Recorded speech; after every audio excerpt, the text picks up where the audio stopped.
Welcome, Alba. Welcome, Michelle. Two Michelles. If you don't mind introducing yourself in the chat, sharing your name and where you're joining from, we are thrilled to have you with us today for this workshop. We're just going to wait a couple more minutes so everyone can get with us. Again, we're excited to have you here today, and you can just share your name and where you're joining from in the chat.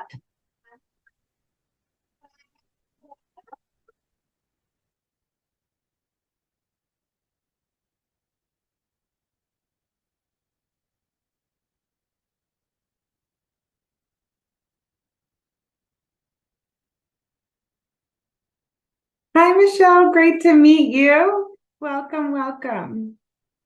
Hello. Thank you. Thank you.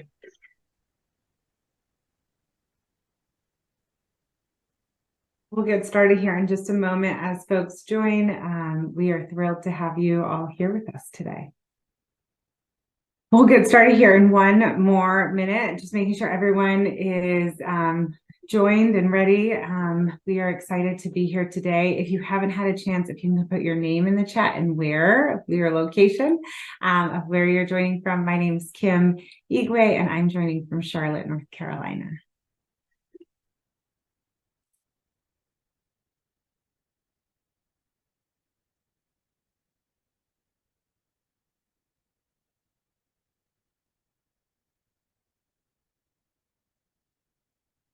With that, I'm going to get us started, and we'll welcome people as they come. Great. We are, let me make sure you can all see my screen. Welcome to Home Visits, Launch, Grow, Sustain Authentic Family Relationships, hosted by Branch Ed. We are thrilled to have you here with us today, and we will get started. So we are so excited that you've chosen to spend part of your day with us. So you'll have an opportunity a little later on to get to know each other better through large group and small group discussion. For now, please just make sure that you have your first name on your Zoom, and you can do that by right-clicking on your name and then clicking rename if you need to. My name is Kim Igwe. As I mentioned, I'm our professional development manager here at Branch Ed, and I'm joining from Charlotte, North Carolina. We're thrilled to have so many with us here today.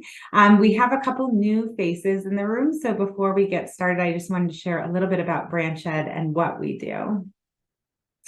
So Branch Alliance for Educator Diversity, or Branch Ed, is a professional services organization and a collective of university faculty and leaders advancing educational equity and excellence by expanding individual capacity, enabling supportive relationships, boosting institutional effectiveness, and collaborating with communities.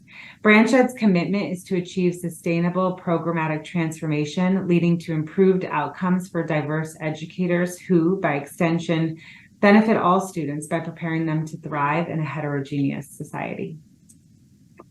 Branch Ed offers a variety of professional learning experiences and resources for individuals, institutions, and community members. Through each of these professional learning experiences, our beliefs hold true that every student deserves access to caring, adaptive, and well-prepared teachers. Every teacher deserves preparation that fuses quality with diversity, and that every person benefits when we create a higher standard of education together. Branch Ed's learning event theme for this year focuses on the educational ecosystem. At Branch Ed, we believe transforming education happens within an educational ecosystem in which there is a strong connection and collaboration between and amongst stakeholders to ensure all children have the support they need to thrive. This ecosystem includes, but is not limited to, children, families, caregivers, community organizations, healthcare systems, local education agencies, post-secondary education providers, industry business partners, and government agencies. These stakeholders have unique and complementary roles that converge and diverge to benefit all children by preparing them to thrive in our heterogeneous society. Today's workshop focuses on family home visits. As a former 8th grade ELA teacher, I am so excited to learn more about this, as it was something I was eager to dive into as a teacher. Strong and authentic relationships between educators and families are necessary to transform systems, communities, and schools. Today, we will get a unique perspective from the national organization Parent-Teacher Home Visits. Their family engagement model is implemented in over 700 communities across 28 states and DC, spanning PK through 12. Before we get started, I wanted to share a couple of housekeeping items. One, we will be recording this workshop and sharing it in a follow-up email. Resources and links will be shared in the chat. If you're able to be on camera, we would love to see your smiling face, and it helps to create a community. And if you have questions or ideas or would like to connect, please use that chat and brighten it up. We love to engage in the chat, and there will be moments you can engage in small and large group discussions. So we just really appreciate you being here, and we're excited to dig in. I'd love to introduce our speakers for today. First, we have Gina Martinez-Ketty, who's worked with parents and other organizers to help launch PTHV in Sacramento, California in 1997 through 1999. She then rejoined PTHV as executive director in June 2017. In the intervening years, she served as executive director, director of professional development, and consultant in the field of community and parent organizing. She earned an MBA from UCLA and an MA in social and cultural studies in education from UC Berkeley. She has 2 stepchildren. Yesenia Ramirez is a trainer, founding parent, and senior advisor at PTHV. Yesenia helped lead the community organizing effort that launched PTHV in 1997. As a parent who felt disconnected from her children's school and whose own daughter was struggling, she brought critical expertise to the development of the PTHV model. She currently supports training and program development for the national network, ensuring the delivery of high-quality training modules, developing a certified national training team, and leading national PTHV trainings. Her story has inspired tens of thousands of educators, families, and community members across the country. She has 6 daughters and 10 grandchildren and has lived in Sacramento for 25 years. Yesenia, thank you for being here. And lastly, we have Nancy Lopez, who is a national trainer for PTHV and a family and community engagement resource teacher in the Elk Grove Unified School District, the 5th largest school district in California. With more than 19 years of professional experience in public education, Nancy holds a teacher and administrative credential and has oversight of 68 school sites that conduct home visits. She credits her home visit practice with not only improving her teaching, but also with making her a better person. Home visits have enabled her to take what she learns about students' lives and incorporate those lessons into the learning experience, and she can help support families with their hopes and dreams for their children. Nancy is first-generation Mexican-American. Before I hand it over to these 3 amazing speakers, we would love to know who's joining us and a little bit more about you and the position that you have and what organization you join with. So there should be a poll that pops up on your screen. If you can share with us your role, it will help our presenters speak to you. So hopefully there's a poll popping up here in a moment. Great, I'm seeing the chat. It's great to see so many of you here with us today. I think we're having a little bit technical difficulties with the poll, but we're a smaller group, so we'll be able to share that when we get together in those discussions. So I'm going to hand it over to our presenters. Let me share my screen one more time. Great, and we'll jump on in. Thank you so much for being here, Gina, Nancy, and Yesenia. Thank you, Kim. I'm going to go ahead and start off with our agenda here. So, excuse me, on your screen you see what we're going to be covering. We're going to start off with why home visits. We'll do an icebreaker to ground us in what we're going to be listening to. We'll give you some history of parent-teacher home visits, results, with how impactful home visits have been with research. and then national movement of home visits. And then we will jump into what does a parent-teacher home visit look like, our core practices, we'll have a break, and then we'll have a discussion on how parent-teacher home visits are different with some classroom connections, and then we'll finish off with a Q&A. So I'm going to go ahead and get us started here with an icebreaker. Before I actually jump into this, I'm going to invite you all to just take a breather, take a deep breath, and relax and clear your mind here. If you have a piece of paper next to you, feel free to write down your ideas. I'm going to kind of walk you through this icebreaker here, thinking back. For some of you, I might be, kind of tapping into a few years ago, and for some of you, it might be actually a few years more than others.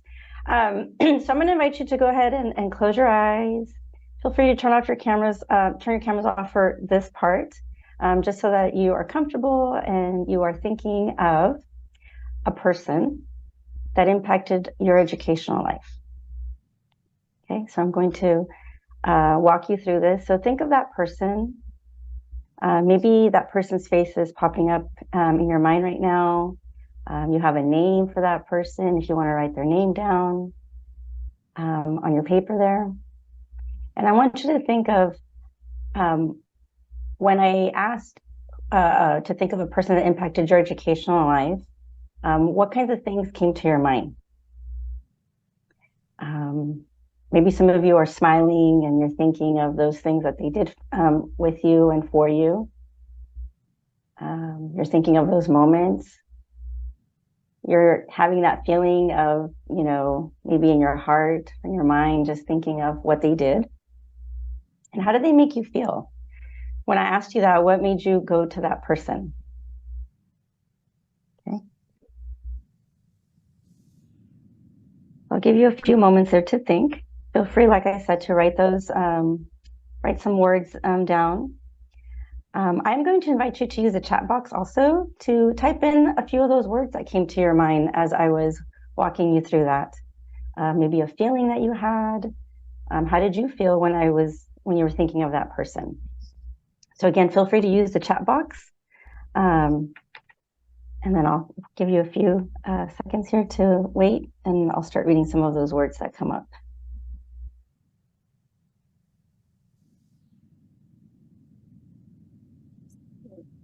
Happy. Where's the chat?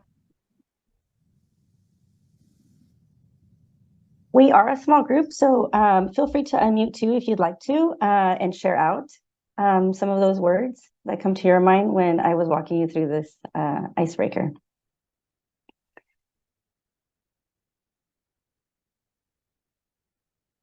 Valued.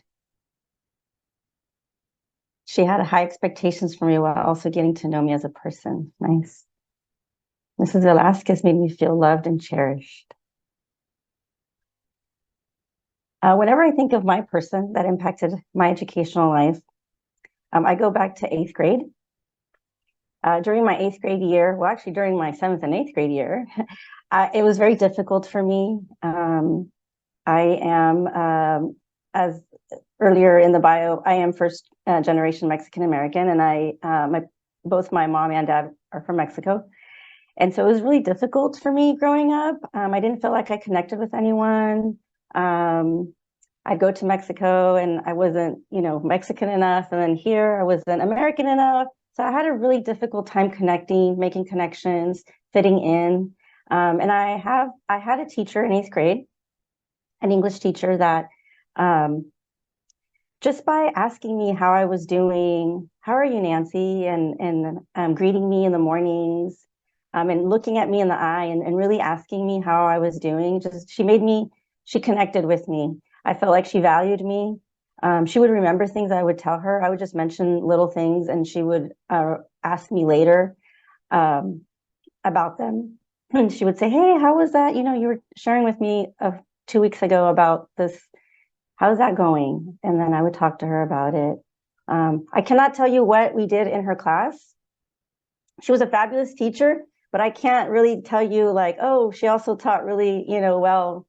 this English or this book that we read, or, because I don't really remember any of that. I just remember how she made me feel. And even when I talk about her and I think about her, I go back to that moment. I can see myself walking up the ramp to go into her classroom. I remember exactly where I would sit, because I just remember even just looking at her and just feeling valued, seen, heard in her class, just sitting there. Like I said, I don't really remember what was taught in the class. I just remember feeling almost like she just had her arm around me the entire time I was in middle school. She was also my cheerleading coach. I think now that I think about her, the reason why I tried out was because I knew she was the coach, and I knew how, like I said, connected I was with her. And so I always go back to her and I think about her. And now as an educator for 20 years, I feel that a little bit of her is still in me, where I want to be like that with my students. So that's how much she has impacted my life. And like I said, it wasn't just the English lesson that she taught me. It was really how she made me feel as a person. As a during my challenging time, I felt good with her, and I felt valued, and that I could really do things. And so I want my students to feel the same way I felt. If they feel like they're not connecting, that's what I want them to feel. So this whole, time, that's who I have in the back of my mind, and who I want to be like. And so when we do this icebreaker, I always tell people that, you don't really know how much impact you're going to have on someone. Even if it's just those 5 minutes, or that, 1 minute a day that you take to just say, hi, how are you doing? And really, really seeing who you are, that's going to carry on for a lifetime. And so with home visits, with parent-teacher home visits, I feel that that's also the connection that we have with our students and our families. You are going to listen to us, explain what these home visits are, how they're relationship building, and how 30 minutes of your day spending with families and students, how impactful that will be.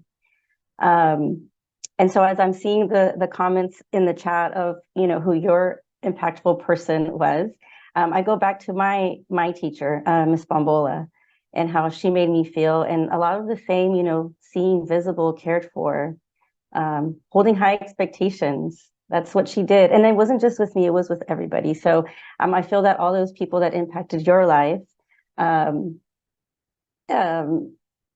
feel like that's how they made me feel too. So I thank you for for you all sharing your impactful person, because like I said, it makes me go back to that person and really remind me of why I became an educator as well, and how I want others to feel. So I thank you again for sharing that. So we're going to go ahead and move on here. I'm going to go ahead and pass it on to Yesenia, and we're going to have a little more of a discussion on home visits.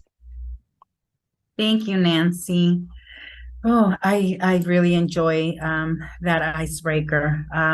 It always takes me back to my teacher, and it always takes me to a happy place, because she was the one that always made me feel safe. So I really enjoy that. But we're going to continue, and I'm going to invite us again just with that memory, with that person that valued us, that made us happy, that had expectations for us, just to hold them hold them in that space, and just have an open mind and an open heart to what we're going to be sharing today with all of you. So with another deep breath that we're going to take, we're going to go into our next slide of our presentation, and that is when you hear home visit, what comes to mind? And using the chat box, you can share with us a phrase, a word. What comes to mind when you hear the word home visits? You're going to take about 2 minutes to think about it. When you're ready, just using that chat box, Or even if you want to unmute, we're a really small group. We can also do that.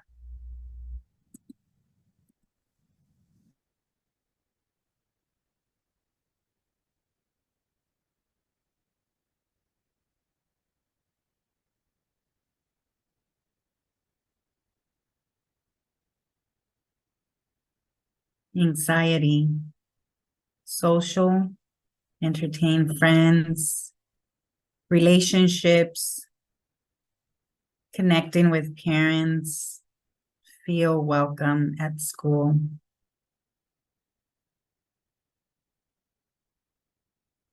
Thank you for sharing that with us.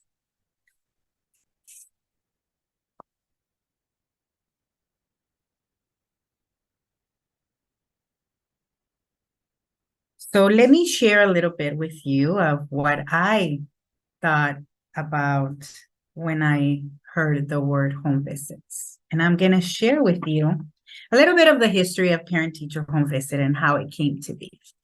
So parent-teacher home visit began here in Sacramento in my district, Sacramento City Unified School District, back in 1996. And it started as a community organizing strategy with an organization based out of Sacramento called Sacramento ACT, or Sacramento Area Congregations Together. And Sacramento ACT came into our community to help us work on a lot of different issues. It's a very low-income community, so there was a lot of issues. One of those issues was the non-existing relationships, trust, communication between the elementary school where our kids were attending and the community. We worked with a group of educators. They were also leaders in the specific community organization, and they were specifically teachers that some of them were retired, some of them were still teaching, and they were leaders in this community organization. So one of those issues that we had, and we kept bringing up to our organizer, by the way, my organizer and our organizer back then was Gina. So we kept bringing up the disconnection, the lack of communication that existed in the community. And as you heard Kim and said all those nice things about me, I am a mother, and that is the reason why I became involved. And I was a very desperate mother back then. I needed help, and I did not know how to help my child. My child was in 5th grade, and she was reading at a 1st grade level, and I could not communicate with the school. Pretty much the school wanted nothing to do with us, and vice versa. The community wanted nothing to do with the school. So the conversation of home visits really arose from a group of teachers, this group of teachers that were leaders in this specific community organization. And we wanted to know what they were doing different to engage their families. And the only one thing that they were doing different was that they were doing home visits. We did not invent home visits. You will never hear any of us at Parent-Teacher Home Visit claim that, because we did not. What we created was a model on how to do a different outreach to our families, a different kind of home visit. And the idea of that arose from amazing, incredible teachers that were doing that. They were already doing that. They were visiting their families. So we really wanted to know if there were other educators, teachers that were willing to do this. So we started a 2-year listening campaign or focus groups throughout our community and throughout the educational community. When we came back together and brought all of the things that we had heard, we developed this model. And Nancy will talk to you in a little bit about what those core practices, the core practices that arose from our listening campaign. Once we had the 8 schools that were willing to come on board with us and go on this crazy ride that we call Parent-Teacher Home Visit project back then, the very first entity we approached was our local teachers union. They loved the idea. They were on board right away. They have been our number one supporter from the very beginning. And then, of course, we also needed our school district. That took us a little bit longer. It took us a little bit longer to even get in the door. But we finally did. We finally sat with our superintendent, and the very first thing he told us was, the union will never go for this. There is no way that anybody's going to want to do this. And we said, well, the union is already on board. We already have 8 schools that are going to launch the pilot with us. So we challenged him to do 20 home visits in 1 week, because that's what we were doing. And to his credit, he agreed. He did those 20 home visits. And by the 5th home visit, he called us back in and said, okay, what do you want? And we said, well, we want money to launch the pilot. So in 1998, we launched with this pilot, and home visits rose from there. Unfortunately, the elementary school where our kids were attending did not do home visits. When we brought the focus group to our school, the very first thing our principal told us was absolutely not. There is no way that I'm going to allow this on my campus. You should be thankful that these teachers are willing to come and teach your kids. You're going to be lucky if they make it to Luther Burbank, which is our local high school. And why should I ask my teachers to do anything else? You know, these kids are coming from homes where this is a low-income community. These families are very dysfunctional. So, and there was 2 of us, two parents. So it was Jocelyn, my dear friend Jocelyn, and myself, and our organizer. And she told us, you know, they're coming from homes where we were alcoholics, we were drug addicts, and if we were not drug addicts, we were selling the drugs, we were prostitutes, you name it, we were it. And that's the assumption she had about our community. And meanwhile, our kids were falling through the cracks. 0.8 students were reading at grade level at our elementary school. We had no parent involvement. We went from we were considered a throwaway community. And gosh, it's still very painful to go to that space. But it was very, very, we were considered like we weren't, if we as adults didn't have any value, it was very painful that they saw our kids with no value. So they said no. So my dear friend Jocelyn and I became the 2 angry moms. I was the Mexican angry mom, and Jocelyn was the African-American angry mom. We were just 2 angry moms that had too much time on our hands. They had nothing else to do. And they said no. And our teachers were very worried about their safety. Very concerned about their cars being stolen, their stereos being stolen, or they were going to get, you know, there's going to be a drive-by shooting on their way to a home visit and they were going to get shot. Which really reassured my assumption about educators, and it was they don't care. They don't live in my community. They drive in and they drive out. And by the end of the day, they must go to their safe, nice home somewhere in Sacramento, because they are so afraid of my community. And in my mind, the only reason they were coming was because they were getting a paycheck. It was all about the money. That was my assumption. And meanwhile, my child was failing. For me, the disconnection was not the language anymore. I knew how to speak English. For me, the disconnection was the way school talked about education and what I understood about the education. That was the disconnection for me, and not being able to sit with somebody that would tell me, this is what she needs and this is how it's going to happen. This is what we're going to do and it's going to happen. So we kept going. Jocelyn and I kept going, and we kept doing home visits. And then one day our kids got to 7th grade, and that's when both of us got our very first home visit, because of course her son and my daughter were in the same classroom. And Mr. Ford changed my life forever. You know, when I think about my home visit with Mr. Ford, I always think about, gosh, he didn't care, you know, if we were alcoholics or drug addicts, or if we were selling drugs. He just really wanted to make a difference in our kids' lives. And Mr. Ford made my hope and dream come true. He worked with us parents. And by the time they got to 7th grade, they were reading at a 2nd grade level. But he did home visits, and he did home visits with all of us, and he got a group of parents together. And, you know, by the time those kids left middle school, they were all reading at grade level. And it took one person that really, really wanted to make a difference in our kids' lives. So a little bit of the history of parent-teacher home visit and the things we were dealing with back then and how it came to be. On this slide, you will see that we do have some research findings. There's been 3 national studies done on parent-teacher home visit model over the years. And as you can see here, for staff and family, some of the benefits have been that it strengthens relationships.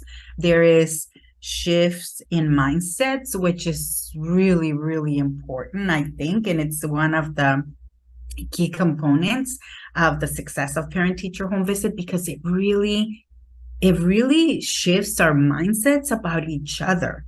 And it builds capacity, and it not only for families, but it builds the capacity of our educators as well. And for students, we've seen improves in attendance, improves in academic performance, improves in behavior, and increases in post-secondary pursuits. So these are some of the research findings that we have. You know, I think about parent-teacher home visit as a movement. As you can see here, we are a national organization. And if you ask me, never in a million years did I ever imagine that it was going to become a national organization. I really wanted to change my little community here in Sacramento, but word started getting out and people started hearing what we were doing here, and they really wanted to, they wanted us to come and train them. So as you can see here, we are in over 28 states plus Washington, D.C. And we're very proud to say that we're also international because we are in Canada, Saskatchewan, Canada. And these numbers that you see here are our last, the last year numbers. We expanded to over 400 sites. We trained over 23,000 educators, and we all of us together conducted over 30,000 home visits. So I am hoping that after you hear our presentation today, that you will want to be part of this amazing movement that we call Parent-Teacher Home Visit. A little bit more of our research findings, and I'm not going to read the whole thing because you all can see them there, but really, we really enjoy seeing these research findings because we know that parent-teacher home visit supports mindset shifts in ways that improve partnerships between educators and families. And that is amazing because it supports the success of our students. And that's what we all want. That's why we do what we do, right? That's why we work so hard in what we do, because we want the success of our kids. So that's a little bit more of what we have found. Of course, we have all the research. If you're that person that needs to see the whole packet, we have it in our website. So just know that it's there. You can go there. So with that, I'm going to turn it back to Nancy, and she's going to walk us through our next slide. Nancy. Thank you, Yesenia.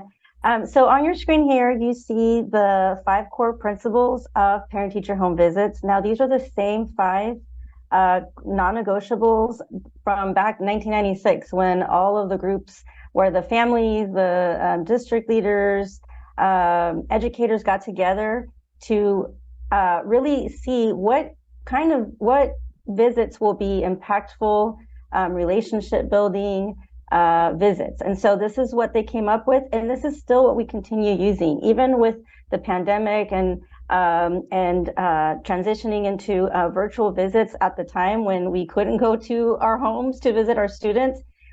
were still the same 5 non-negotiables that we continued to practice, because we knew knowing and from research that this is what worked. So I'm going to briefly go over all of these. There is a training that we do provide that we go more in depth, but I will go over briefly all of the 5 non-negotiables here. So I'm going to start with the first one. The first one is that visits are voluntary for all. And when we say all, that means families. It's voluntary for our families. We ask, would you like a visit? We let them know why. And then we let them decide if yes, we want educators, we want teachers to come to our homes, or, right now is not a good time, or nope, no, thank you. And that's okay. It's voluntary for them. Most of the times we tell families when back to school is, when open houses, when parent conferences are. We don't really give them a choice of, when they want to come for a parent conference. We just give them the time and day, and they come at the time we give them. And so with this model here, with this non-negotiable being voluntary, we give them a choice. Would you like a visit? What time works best for you? What day works best for you? And so we're giving them that choice of, yes, this time works for us, or yes, we would like for you to come. Also, it's voluntary for educators. So even after, attending a training, if this is something that they're still not comfortable with, that's okay. There's other strategies that they can find that is relationship building. So this is not for all. It would be very uncomfortable for educators to go to a family's home and not really wanting to be there. And so that is something that we don't not want. I wouldn't want someone sitting in my home visiting myself and my child that did not want to be there. It would be uncomfortable. And so this is voluntary for educators as well. And for me, that one was also very, just something that I really felt, I was given the choice as well that, okay, I know I have all these things on my plate. I'm choosing parent-teacher home visit as a strategy for me to build relationships with my families. And so it was something that I was able to do, not something that I had to do. So that's the first non-negotiable there. The second one is that educators are trained and compensated. Okay, so like I said, there is a training. It's a 3.5-hour training. We go over all of this and lots of other things on logistics of going out on visits and things like that. But there is a training for all educators going out on visits, and compensation too. And this actually came from the founding parents, that they knew that teachers were already working more than what they were supposed to be working, right? And not being compensated. And we still do that because we're just dedicated and we do things. And so for this one, also being honoring our time, to me was just something that I thought, that's just really important. Compensation looks different across the country. It is beyond your contractual time. So again, anything that is beyond your contractual time, you're compensated. But it does look different across the country. Typically, it's an hour for the visit. Visits are 30 minutes. There is a phone call to schedule the visit, a reminder phone call, some reflection at the end of the visit. But the visits usually take about 30 minutes. And then the other time is for all of the other things that I mentioned. The third non-negotiable is that we share hopes, dreams, and goals. Now I'm going to focus on the hopes and dreams part right there, because that is one thing that we do ask during the visit. We do not bring in a checklist of things that we have to talk about, or things we need to go over with the family, or papers to sign. We don't bring anything to these visits. The one thing that we do ask at some point during our visit, though, is we ask, what are your hopes and dreams for your child? And we pause and we listen. We listen to all those hopes and dreams that they have, not may, but that they do have. Some families will share one hope and dream that they've been thinking about ever since they knew they were having this child. For other families, they'll bring out a notebook that they've been writing since they knew they were having this child, and they'll share all those hopes and dreams. For some families, everyone will get to share their hope and dream, and everyone will have a different hope and dream for the child that you're visiting. This was my, for sure, favorite part of the visit was asking this question, because that's where I would really learn and just, take that in on all those hopes and dreams that families have for their children. We educators also have the opportunity to share our hope and dream. The key here is that everyone is sharing their own hope and dream. We're not there to ask questions about it or put another hope and dream in its place. We're there just to, again, share the hope and dream. And the look of the kindergartner to the 12th grader listening to those hopes and dreams is just so impactful. And again, favorite part of this visit was this, because I taught kindergarten, and for the kindergartners to hear all these hopes and dreams, I mean, their faces would just light up. I've also had the opportunity to go on visits with middle school and high school students, and it's almost like this relief of wow, these are all the hopes and dreams my family has for me.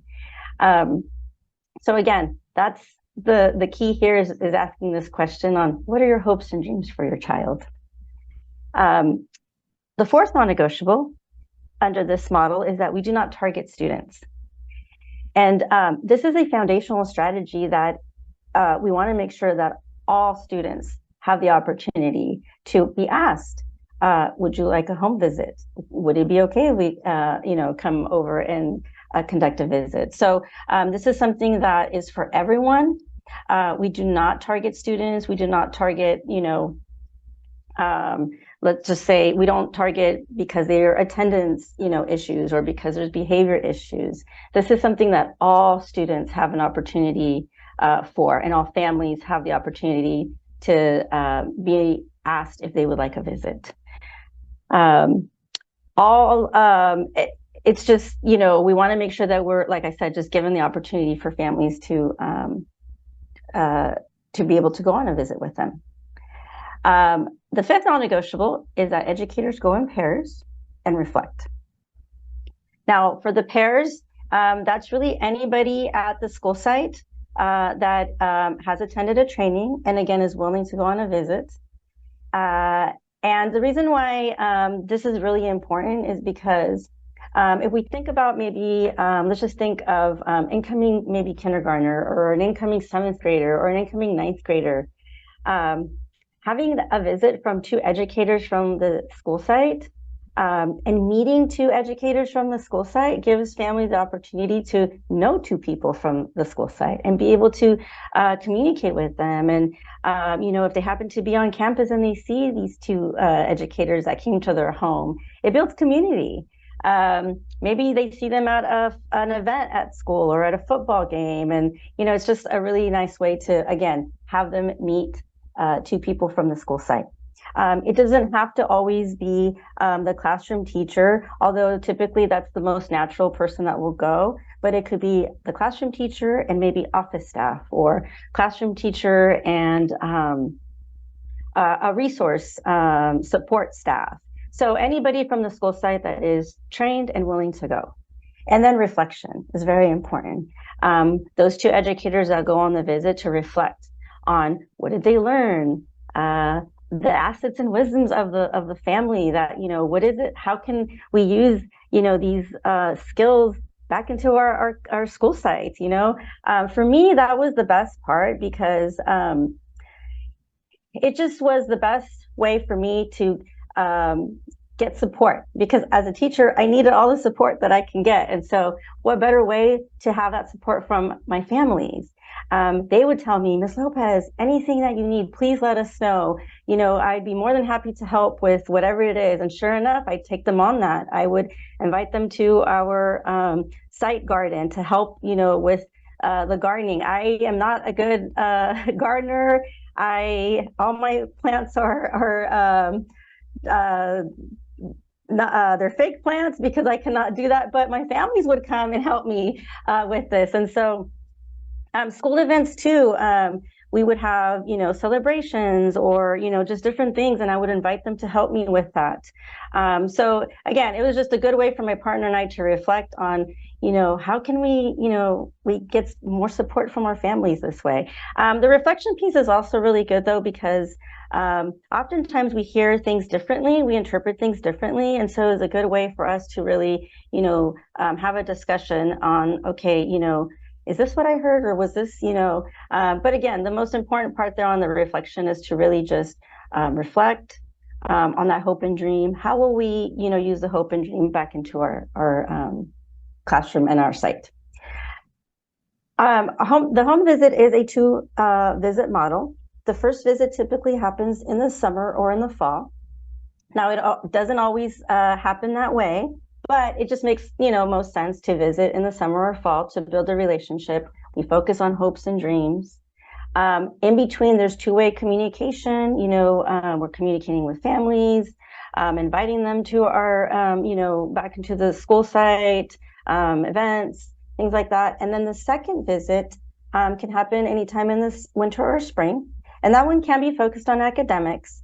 Now, with academics, I will say, though, that it's something small, maybe one little skill that we can, show or talk about with families on how to help students, or maybe talking about college, next steps after high school, career readiness type, pathway. But it is a two-visit model. So, and that is what a home visit, the non-negotiables, and then the two-visit model here. So I'm going to go ahead and pass it on over now to, I believe, Gina. Yes, thank you, Nancy, and thank you for everyone for being here. My name is Gina Martinez-Ketty. I'm the Executive Director of Parent-Teacher Home Visits, and we're excited to have this opportunity to share our work. I want to thank Nancy for sharing all of your experience and wisdom. Nancy does have to leave because I think she's going to do a training actually, right? Or some for parent-teacher home visits in about 10 minutes. So she is going to be departing now. So thank you, Nancy. And then the rest of us, we're going to have a chance to take a little break. So I'm going to turn it over to Kim to give us instructions for the break. We are going to have a 10-minute break. You do not need to leave the Zoom room, but if you want to go on mute off camera to go get some water, to walk outside, we'll do 10 minutes and then we'll come back here at 58 after the hour. I'm not going to try to do everyone's time zone. So 58 after the hour, we'll come back and be able to engage with a lot of this. So you can, again, go on mute, go off camera and take a little break, and we'll come back at 58 after the hour. Thank you so much. Welcome back. We'll get all started in at 58 after. I hope everyone got some water, or maybe you saw some sunshine, or had an animal in your house, or got to take care of someone. Maybe, I don't know. The sky is the limit with a 10-minute break, but we'll get started here in just one more minute.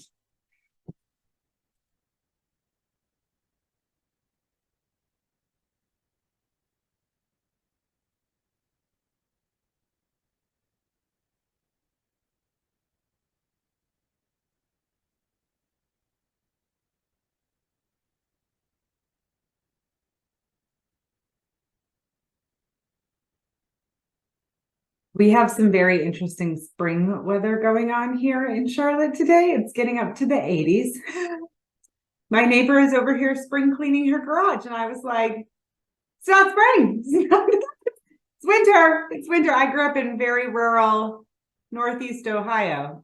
So this is our summer weather happening right here. I hope y'all are enjoying whatever weather you are getting. This is one of the reasons I love all these remote workshops, meeting spaces, is because you get to know the weather all around the world. But my husband is in Lagos, Nigeria. He said it is rocking steady at like 100 degrees. We were there for the whole summer, me and the kids. So this does feel a bit chilly in comparison to Lagos, Nigeria. But my hot yoga practice has really improved since all of it. Spending my summer there. Okay, good. It's 58 after. Welcome back. We are excited to have some dialogue now, learning more about parent-teacher home visit, and I will hand it over to Gina. All right, thank you, Kim. I am certainly enjoying the cooler weather here in Sacramento. So we get very hot summers here, and so I'm appreciating the cooler fall weather.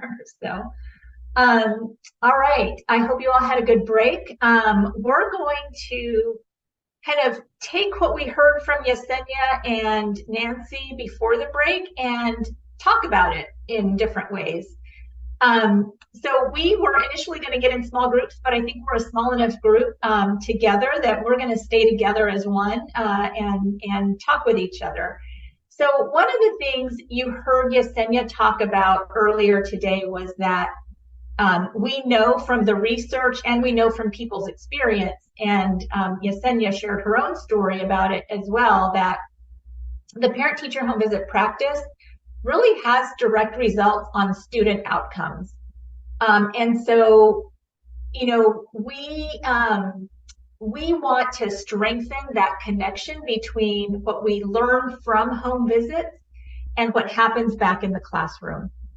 And so, you know, as Nancy was talking about how she experiences the home visits, you know, one of the things that we hear from educators is that during the home visit, they learn all kinds of things about students and families. So they might learn about what that family's experiences are.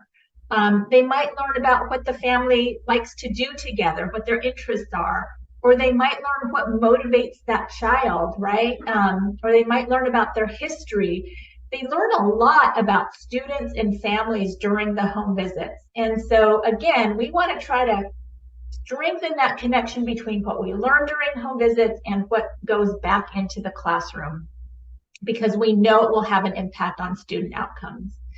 And so in our whole group, we would like us to kind of talk about this question that's on the screen here, about, you know, let's brainstorm some concrete ways that educators can kind of take what they learn during the home visit about students and families and then apply it back into their classroom practices to better support the student. Does that make sense, that question? All right, so I know there are some of you all on the screen are educators, some of you have been educators, others of you are family members. I know some of you are grandparents taking care of grandkids right now. Lots of different experience and wisdom that we have to draw on as a group.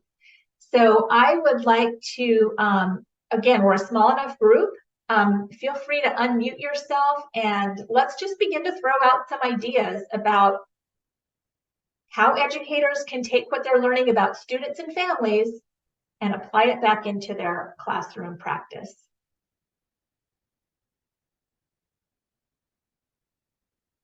And if you feel more comfortable, you can put something in the chat box and we can all kind of respond to it and engage with it as well. Or you can unmute yourself. Elba, looks like you're unmuted, or Michelle also, yeah. Okay, I'm going to go ahead and share just a little bit because my grandchildren are both enjoying a snack. So I have 5 seconds of time here. And my grandson is 4 and my granddaughter's 2. So you can imagine it's quite tenuous. Anyway, wonderful, wonderful. I want to just a teeny bit of background. I was able to have a home visit experience as a site principal many years ago because one of my teachers, it was her master's thesis and she wanted to implement to an action base. And so she followed the Sacramento protocol. It was fabulous.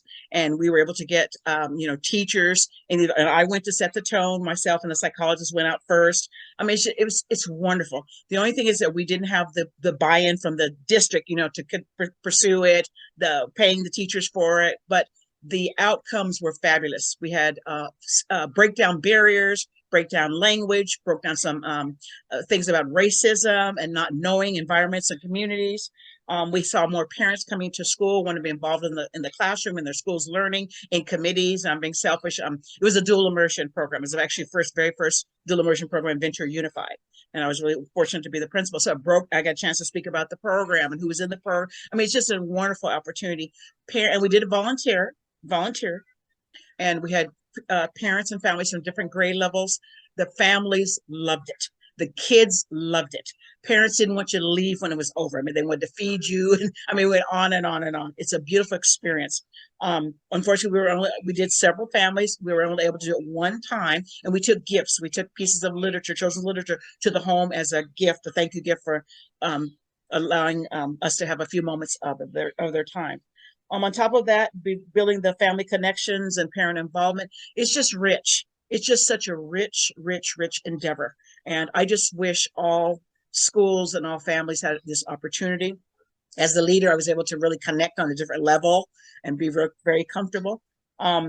It's just wonderful. I can't express it. I'm a teacher educator at California Lutheran University. I work with people that are in their credentials, and I always speak a little bit about the power of home visits, and really hopefully I can encourage my teacher candidates, once they earn their credentials, to go and seek schools and districts that have this type of parent involvement, building family relationships, because it really will strengthen their classroom instruction.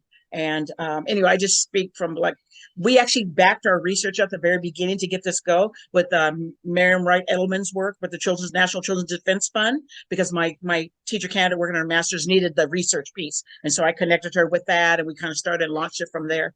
And it's fabulous. It's great, great, great work. And kudos to you guys for many years of sustaining.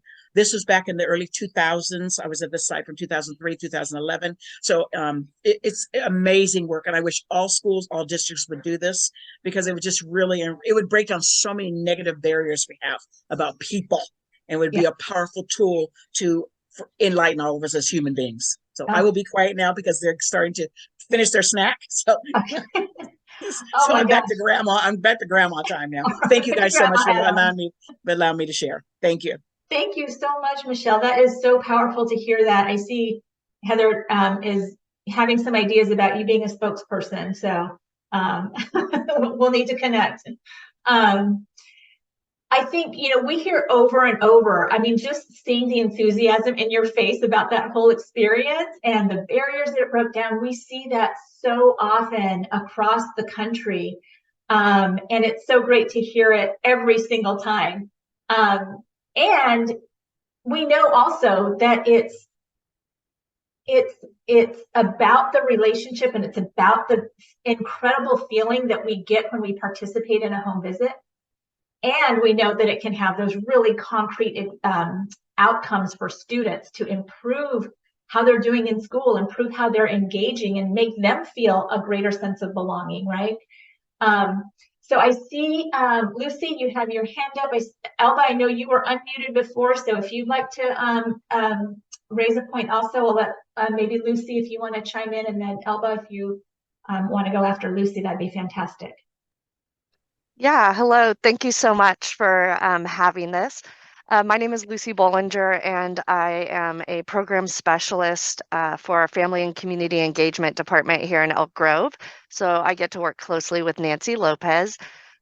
Before I came to Elk Grove, though, I was a teacher and a principal for many years in Oakland, California. And one of my favorite stories around home visits, which is something that I was fortunate enough to start with the staff, and that continues today, even years after I left, was one of my favorite stories, because as principal, I would sometimes go with some of my staff who were new to it, or who maybe were more nervous, or just wanted help with interpretation. And one of the stories that I tell a lot is about the time that I went with one of my teachers to go meet with a parent, or do a home visit with a mom, and she shared a story with us about how earlier that day she had been on the phone with her sister, and her sister had said, "Oof, the principal and the teacher are coming to your house. Like, what have you done now?"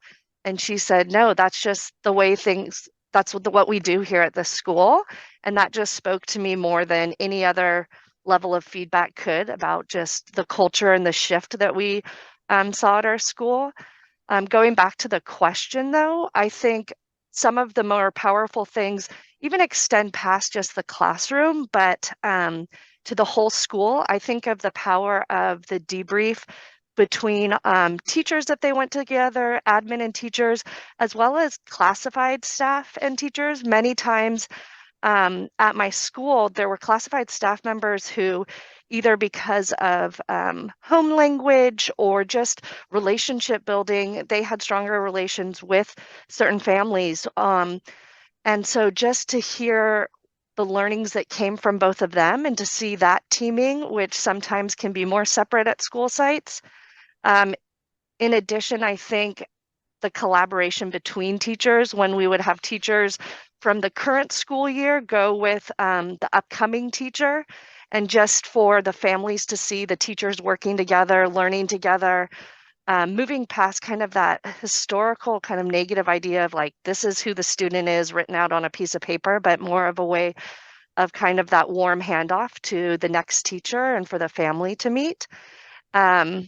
I think of teachers who had boards in their classroom with photos from every single home visit that they did so that students could feel that sense of pride. It's also what helped, for a lack of better word, home visits to become contagious at our school, because we had students seeing other teachers and asking their teacher, why did that teacher go to that kid's house? Where's my visit? And the same thing for families and vice versa. As well as just that open communication that starts from the home visit if it hadn't already been there. And so for the student to see the caregiver and the teachers or the staff members really being a team and seeing that they have similar, or they're working towards similar goals. And so those are just a couple of the things that I immediately thought of. Thank you.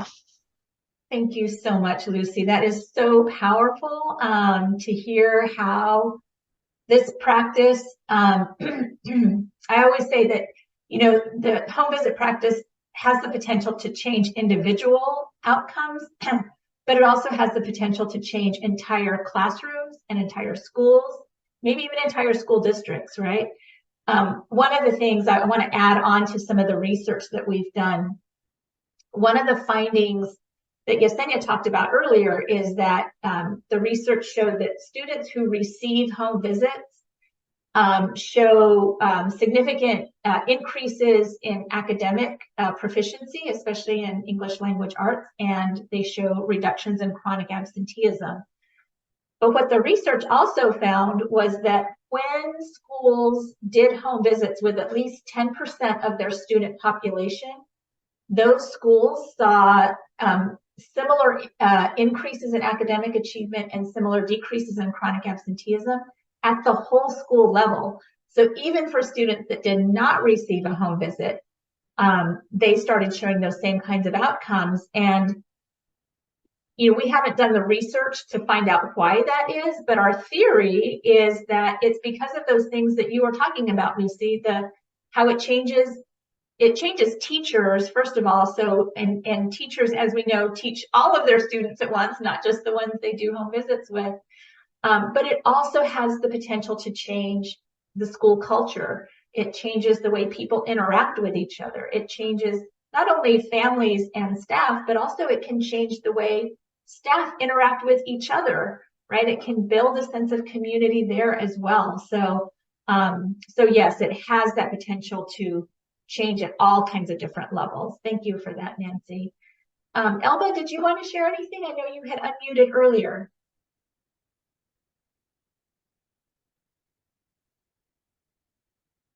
I know she put something in the chat box. Improves teacher understanding is what Elba shared. So yes, I think, you know, one thing that you know, when we talk about how teachers can take, oh, there's Elba. Did you want to?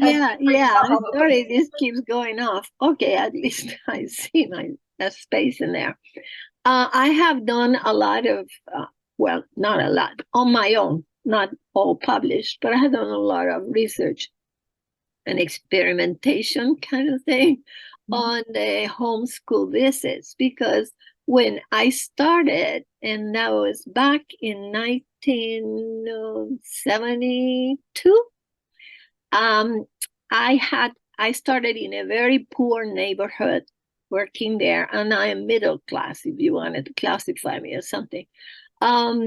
So I I could not understand what things that I was seeing, behaviors with the kids, the teachers' experiences, or the teachers' conversations about the waste of time that we did with X, Y, or Z.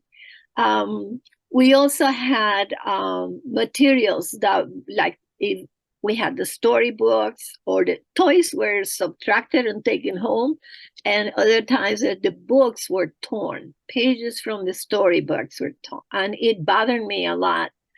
And everybody had given up on the neighborhoods and the parents, and the kids themselves, actually. And I couldn't let it be. It bothered me. So I went and decided I would go and visit homes, and it was invaluable, and it's just incredible.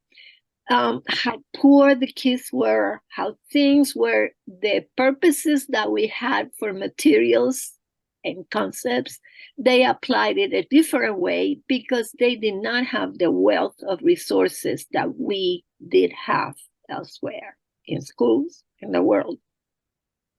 So I learned a lot from that, and I came back to school and I started doing little groups of conversations with teachers about what could be some ways that we could start things. And for example, one thing that we did was the kids would tear up pages from the books, or they would take the books home and never came back, and so forth. So and I was teaching them kindergarten, first and second grade. So I decided we're going to experiment with this, and we're going to do is we withdrew all the books from wherever children could reach them, and started introducing one book at a time with powerful actions, activities, and so forth, and a little note to the parents, we're going to read this book.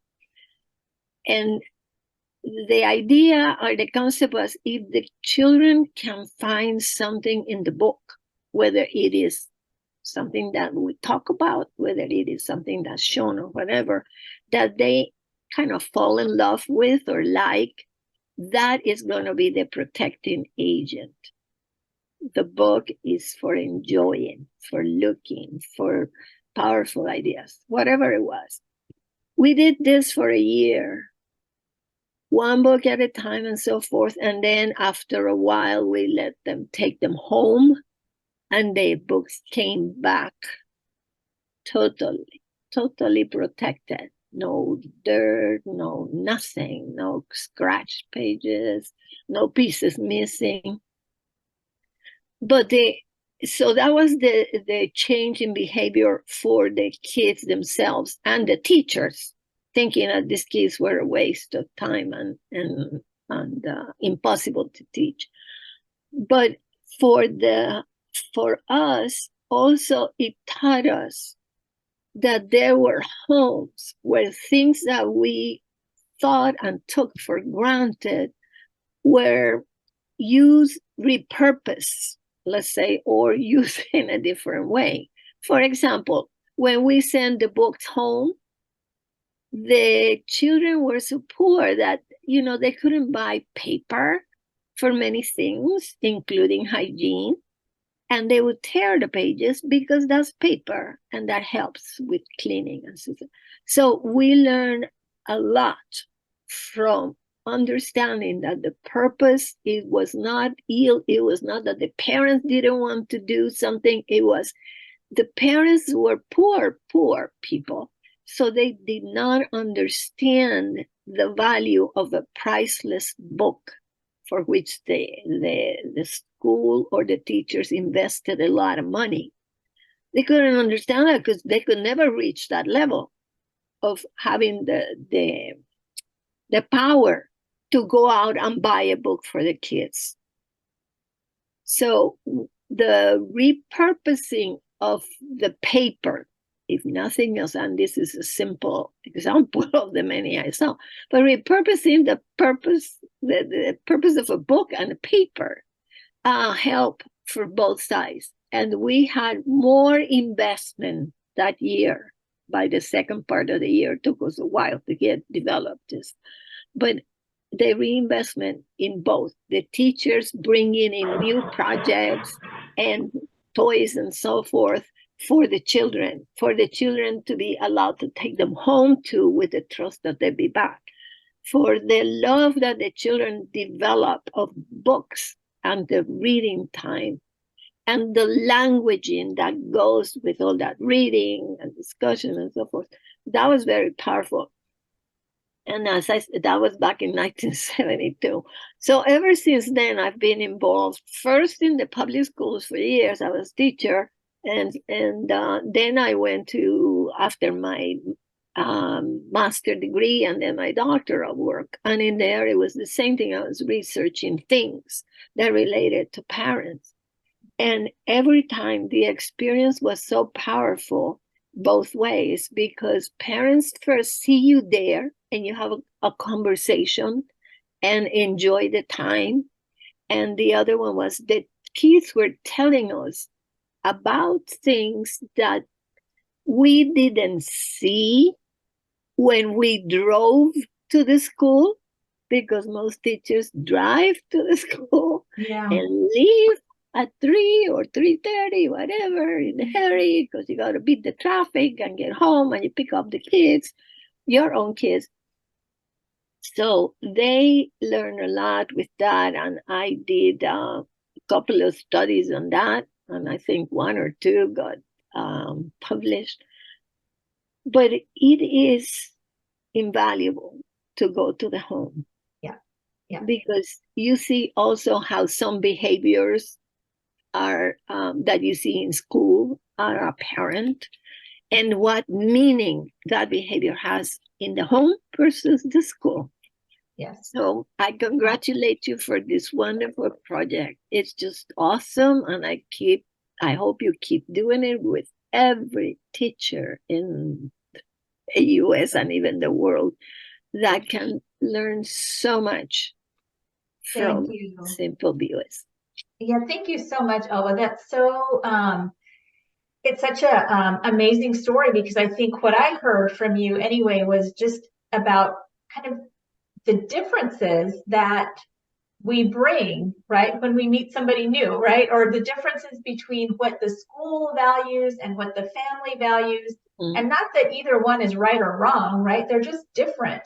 And so when it's not until you sit down together and have a conversation that you learn about each other, right? And you learn that, oh, this family is using books in a totally creative, different way, because that's how they need to use it. Right? And we over here at the school, we want books to be used in a different way. And again, neither one is right or wrong, right? But it's just different. And so it's the relationship that comes out of home visits that allows that bridging the understanding, right? And I think you gave a really powerful example of that. I want to, because I know some of you have touched on it already, but these are some of the things that we've learned, that we can learn about students and families and apply back into the classroom. And I think, Kim, I'm wondering if we can just continue the conversation rather than do the waterfall exercise, because I'm excited to hear from everybody. But the other thing that, and I think Nancy talked about it, about the importance of reflection by the home visitors, by the educators who are doing home visits, and that we always ask them to spend a little bit of time reflecting on the home visit afterwards. And Lucy, you talked about the power of reflection by bringing a group of educators together. And that is so powerful. And so one of the things that we know that comes out of that reflection is that educators, they not only learn about students and families during home visits, but they have the opportunity to learn more about themselves as an educator.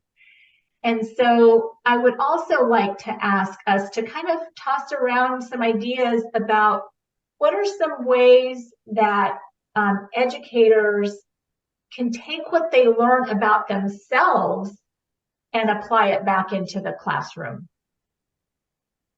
So throwing that out there, and again, feel free to unmute.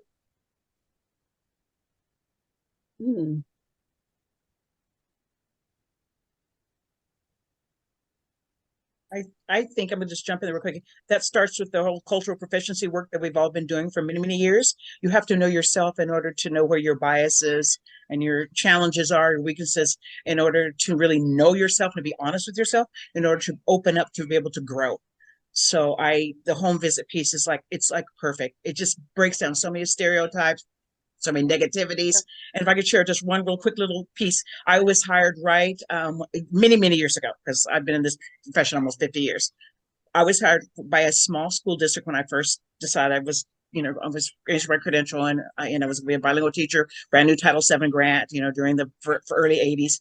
And this district was smart. They put all new teachers in a little van, and they took us to the outskirts all around the areas where our students would be coming from. And to me, and I preached that on and on and on with all the different work I've done and capacities and things, that was so eye-opening. It was so rich. And so we really knew. And I'm in Southern California, and the small school district went all the way from like an inside for an agricultural type area all the way up the coastline to Malibu. So we saw kids that were a little challenged sometimes, where poverty were challenges, to people that lived in wealth. And all these kids came to this small school district. It's eye-opening. And so from there, we continued these relationships and conversations. And as like I said, as later on my career on and on, when we started this home visit piece, we were able to reflect on where your students are coming from, what they're going to bring, what their assets are, not deficits, what their assets and strengths are. Mm-hmm. So I think that's also another way opening conversations about all of our kids have assets. And it's not the poverty or how much money your mom and dad or what their title is. They have assets. And do we value those? And can we change our mindset to not see it as a deficit? We see it as an asset. And so I think that's a whole nother piece. And then for role models, I'm going to share 2 seconds of being a role model. I'm probably one of the very few African-American educators in Ventura County who's bilingual. I grew up military. I spoke Japanese as a kid, and I speak Spanish probably better than I speak English. And so that breaks stereotypes with people. Oh, are you Cuban? Are you from Brazil? No. Okay. I just love language and I like to talk. And so my mom and dad pushed me into, my third language is Spanish. So it just breaks down all the isms and all the negative, and get to know yourself and where you need to grow and be more tolerant, understanding. I didn't like that word tolerant. Be more understanding, compassionate, and empathetic with all of those that we interface with. And we're honored to get to lead, So thank you guys for that. Thank you, Michelle. I so appreciate your wisdom there, because I think it is about the assumptions that we bring about families, about students. And, Yesenia shared earlier about some assumptions that she had about educators. And again, it's not until we're able to kind of sit down and get to know each other that we are able to challenge our very own assumptions. I remember hearing a story from one home visit educator who talked about a 7th grader that she taught, and every single day he arrived about 10 minutes late from school. And that educator was certain that the family must not care about getting him to school on time. They must not care about education, because, why would they allow this to happen like every single day? Yeah. And so she found herself kind of, reacting to him in a certain way during class time. And then she went out and did a home visit with them and heard their story and realized they had a pretty serious illness in their family. And mom had to do some real serious caretaking of a family member, and couldn't take the kids to school every morning. But that 7th grade boy promised his mom that he would make sure his younger sister got to school on time every single day. Yes. And it makes me get a little teary-eyed just thinking about that. And so when the educator heard that about her 7th grade student, she had a whole different mindset about the student and about the family.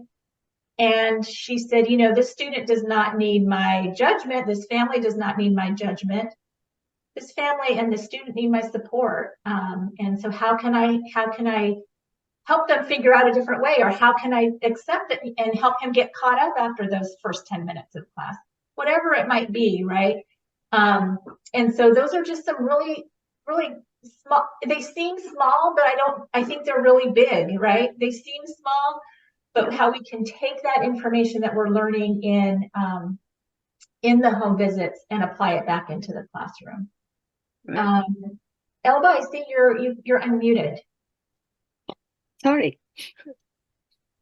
If you'd No, like to share anything, I please do. Yeah. Yeah, no, I agree with you. There's so much work to be done, but we need to persist.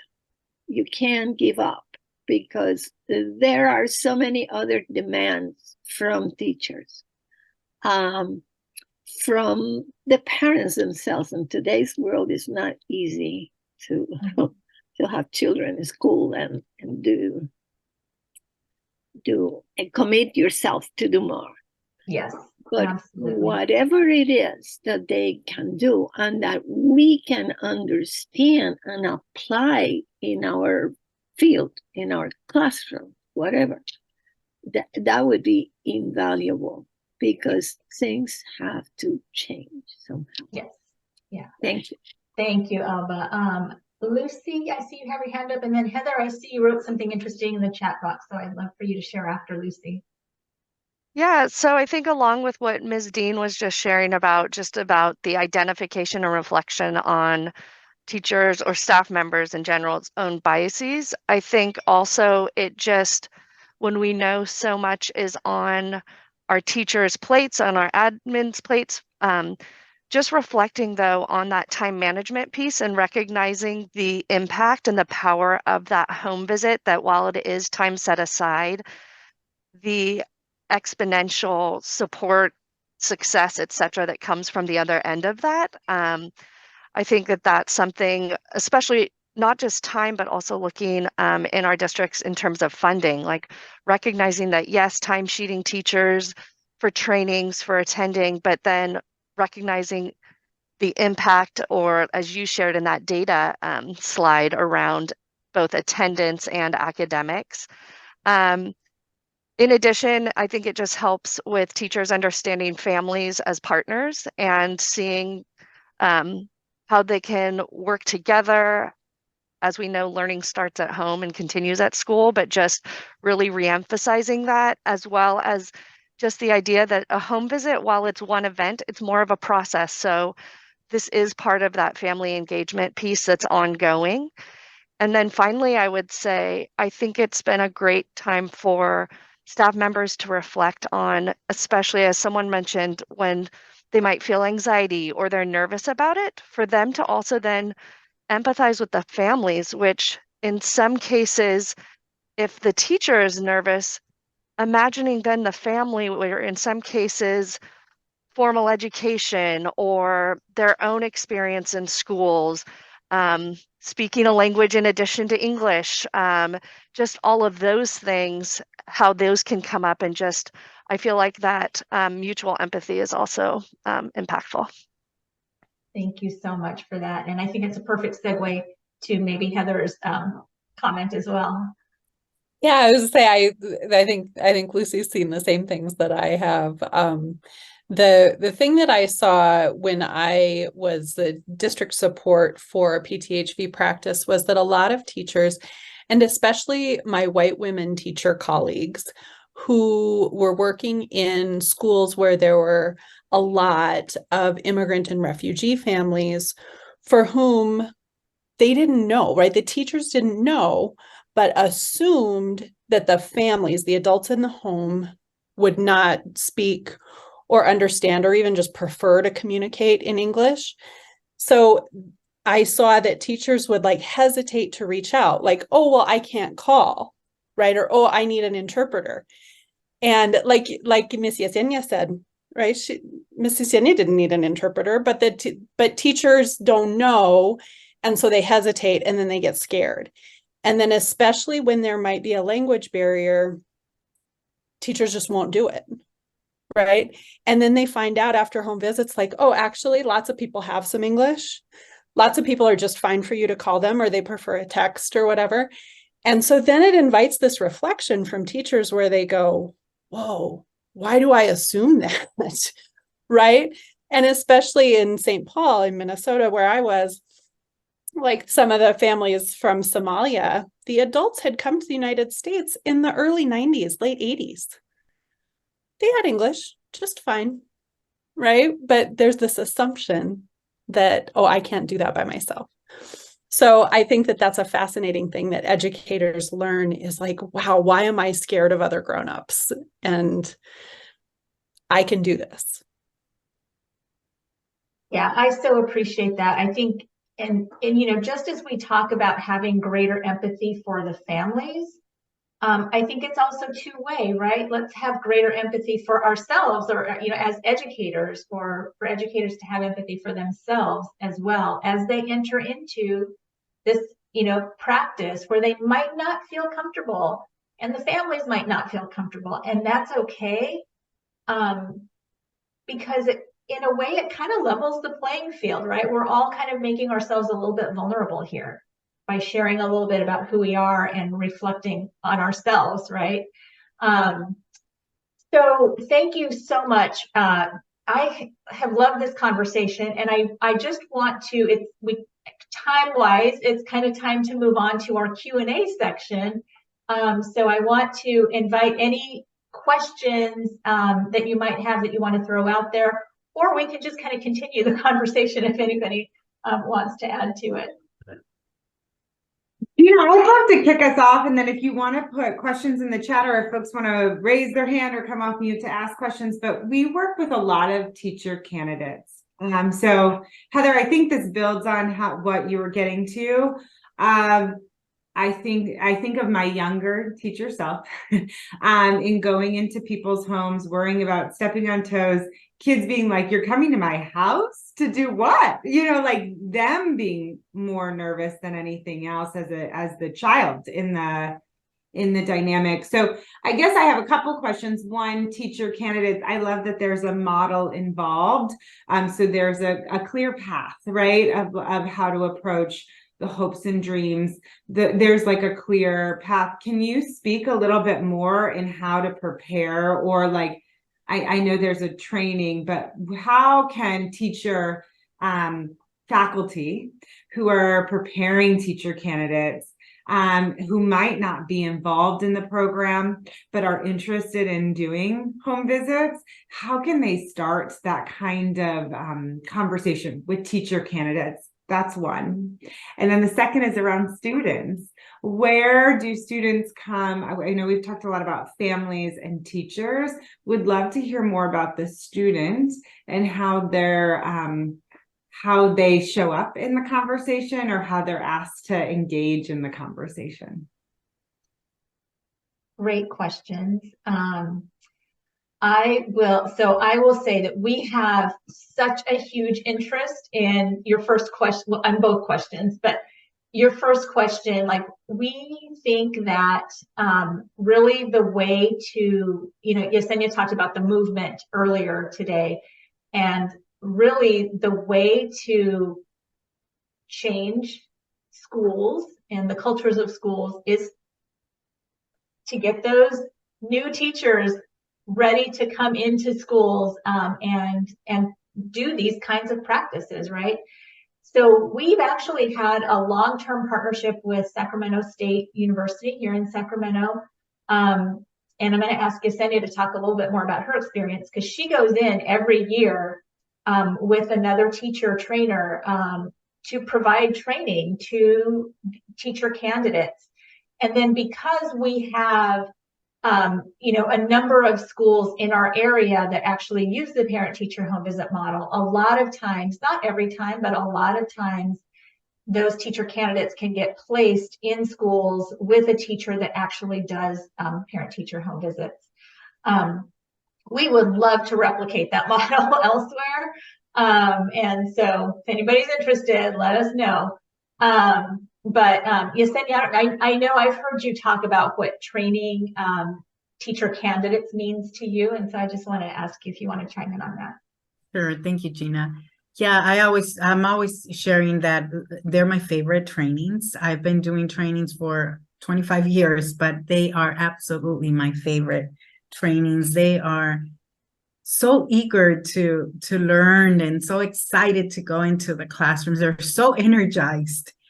And at the same time, so full of doubts, right? Like they have all these great questions. So, but they're so willing to go out and make a difference for our kids. So that passion is what excites me of them. And you know, they are, some of the professors work very closely with some of our districts around here. So some of them get to experience a home visit, go along with the teacher that does home visits. So they get that experience. Like Elgrove, Nancy and Elgrove will pair some of them with some of their teachers that go out and do home visits. So they get to have that experience.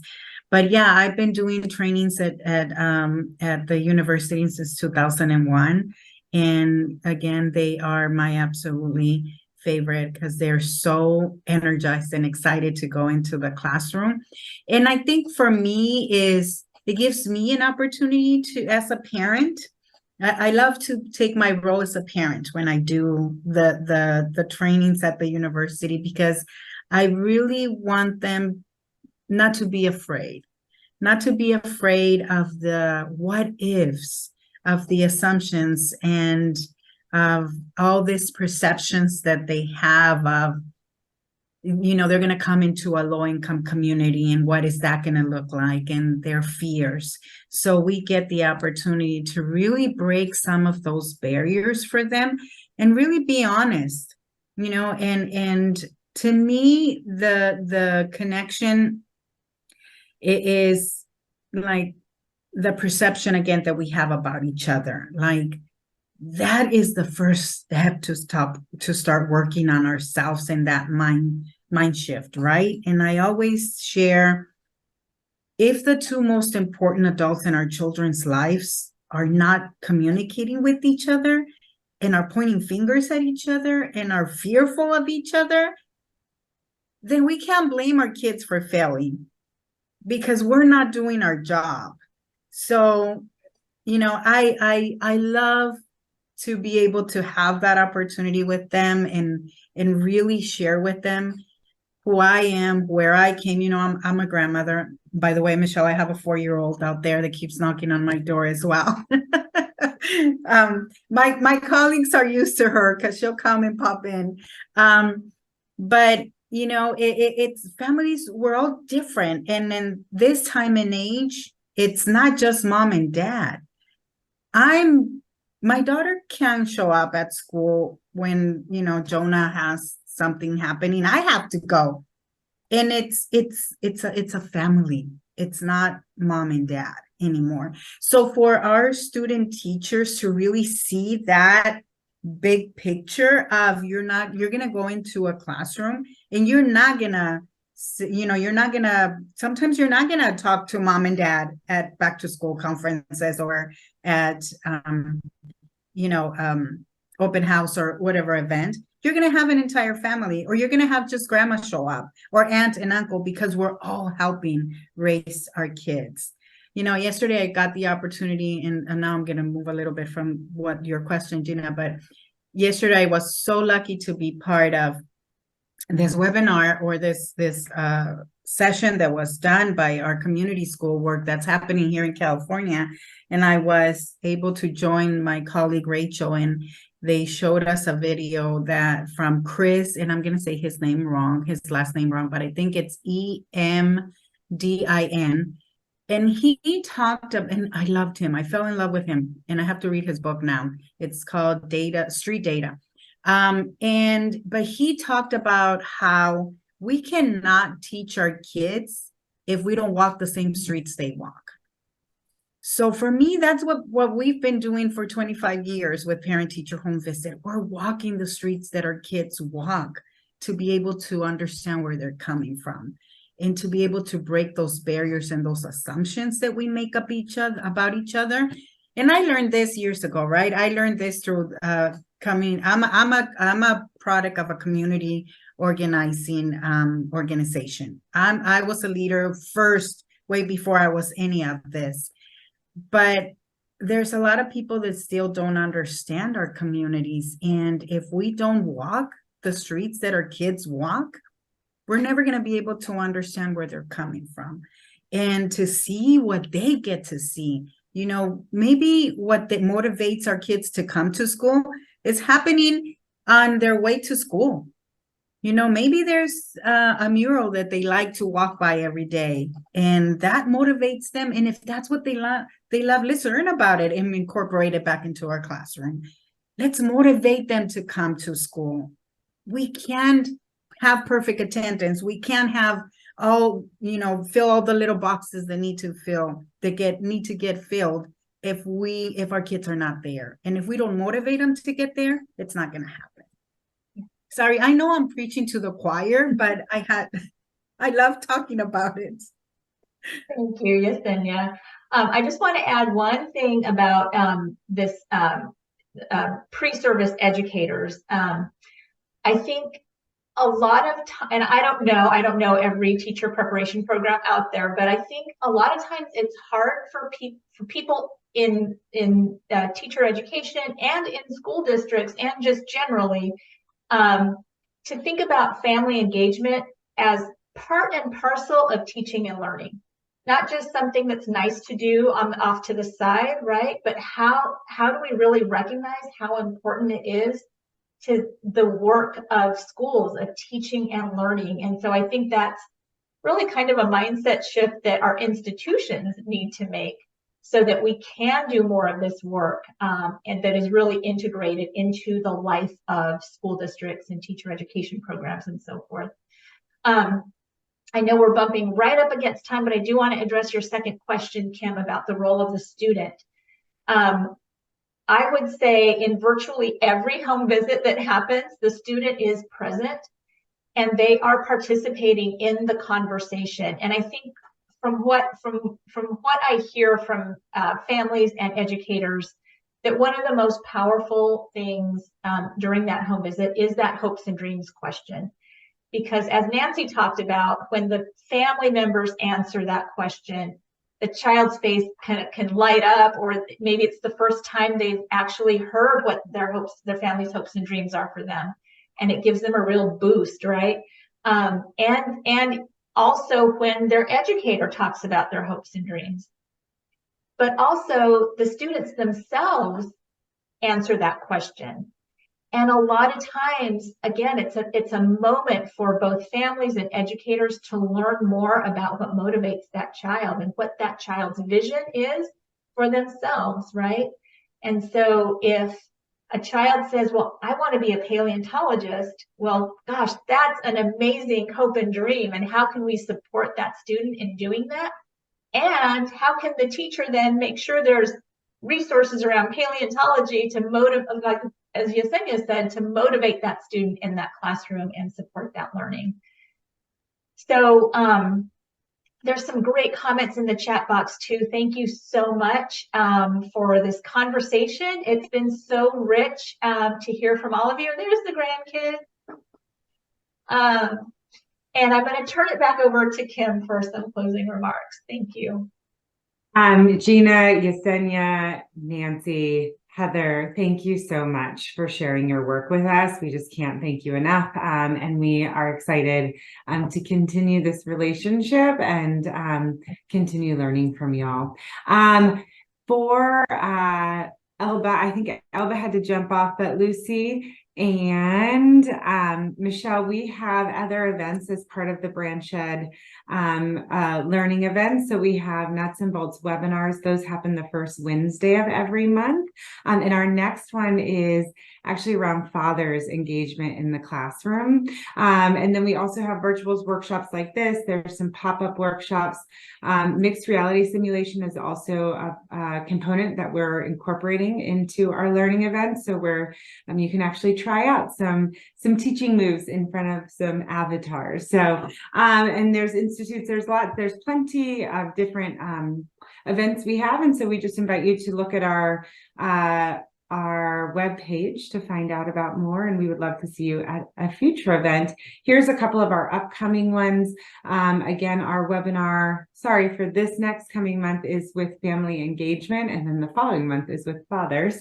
So you can see the list here. We also have a module on humanizing pedagogy, and that is asynchronous on your own time if you're interested in learning more about humanizing pedagogy. You can also visit our resource portal that has all of our recordings and a lot of our toolkits. If you're interested in learning more about us, if you want to grab your phone, there's a QR code there, and it's also in the chat. Last but not least, we love feedback here at Branch Ed. And so we would love to get your feedback. If you can just grab your phone, this will take less than 5 minutes, I promise.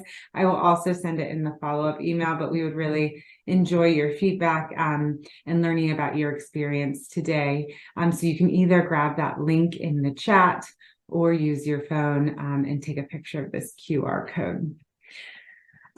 With that, I know there's 10 minutes left, and probably all of you are transitioning to something else. So you have a little bit of time for transition. We just really want to say thank you. Thank you for your time. Thank you for learning along with us. And thank you for engaging in this content. We just love learning about everything that is out there in order all for the benefits of our PK through 12 students. Last but not least, you will get a certificate of completion in your inbox, just saying that you were here learning along with us. So you should plan to get that in the next week or so.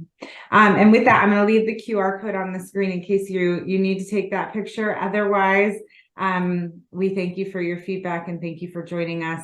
And we look forward to seeing you at a future event. Thank you. Thank you, Kim.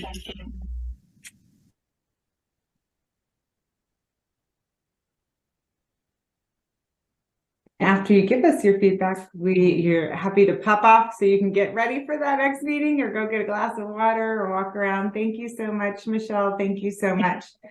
Thank you. Yeah. Thank you guys so much. It was fabulous. Thank you so much. It was wonderful, warmed my heart, and just kind of give me more inspiration to try to keep moving towards it.